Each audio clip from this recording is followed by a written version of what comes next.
He was known as the Rumple Genius. He helped guide David Dinkins to Gracie Mansion.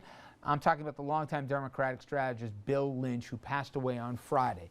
Lynch ran Dinkins' campaign for Manhattan Borough President and Mayor, and he served as deputy mayor under Dinkins. He was also the key person to help bring the '92 Democratic Convention to New York, and he ran the Clinton campaign in New York back in '92 as well. He was 72 years of age. And Dominic, there would not have been a Mayor Dinkins if not for Bill Lynch, and people forget now, but it was history at the time, and people didn't think it was possible. Very few people have a bad word to say about him. I don't know anyone with a bad word. I will miss my friend Bill Lynch. He was an outstanding person. And he would disarm you with his Southern style. And he would go, "Oh, I'm just a down Southern country boy. I don't know much." That's the way he would hit you. But what he did, see, we look back now, the MTV generation, and we're like, oh, okay, the city had a black mayor, and next. Yeah. But up until that point, no African American could get elected mayor. Bill Lynch put together that coalition of progressive whites, and he worked with so many people like Scott, progressive whites, unions, blacks, Latinos. He got David Dinkins elected. A great human being, a very special person. He was a mentor and an architect, and actually gave me my start in Democratic politics, sent me to the Jesse Jackson campaign in '88. But what Dominic said was right on the historic nature of the Dinkins campaign, but it wasn't just historic because Bill was able to guide the first black mayor to victory. It was the start of an insurgent movement in New York. It was the first time an insurgent beat an incumbent mayor, and Bill had a vision for a coalition that Dominic, Dominic was an LIB reporter, and a radio the reporter. one thing Bill and I had hair. And Bill, from day one, Bill said, Dominic Carter gets to the front.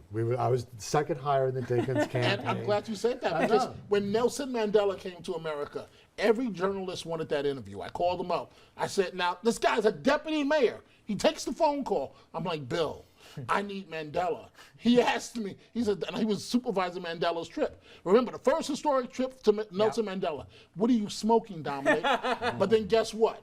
2 people got the interview, myself and Ted Koppel. He delivered. Wow.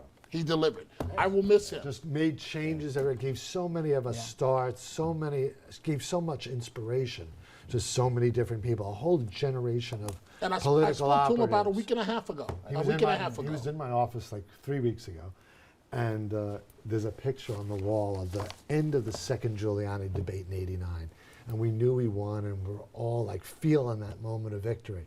And it was just that moment where the guy who hired me came into my office, saw his picture on the wall. It was a nice moment. Yeah. I've had an opportunity to sit with him in his office in Harlem, and I must say, he's a man that transcended race, size, and personality to become one of New York's top political consultants. Great guy overall. Talked to a Republican like myself.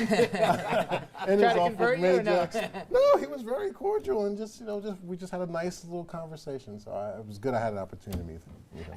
I'm curious now. We got a little less than a minute, but could he have made it in today's? Because from what people said, that there was, I mean, he was tough, but there was a courtliness about him. Can you make it in today's doggy world with that kind, or no? He could fit in any environment. He would work for upcoming candidates and for the owner of the New York Jets football team at the same time. He just That's the type of guy he is. John Lew's victory. He kept him alive. He kept John Lew alive. So he's the force that made John Lew city controller. His son Bill Lynch Jr. and his daughter Stacy. She had an intern for me. I watched her go to law school. I wish them well, and I plan on going to the funeral.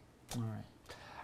We are going to wrap things up here, but I appreciate you guys sharing some anecdotes about a person. If you follow this business, he made some history not too many years ago in New York. Scott, Dominic, Assemblyman, thank you very much. Richard and Andrew, guys, thank you. We will see you here back tomorrow evening, 6 p.m. Till then, everyone, have a great night.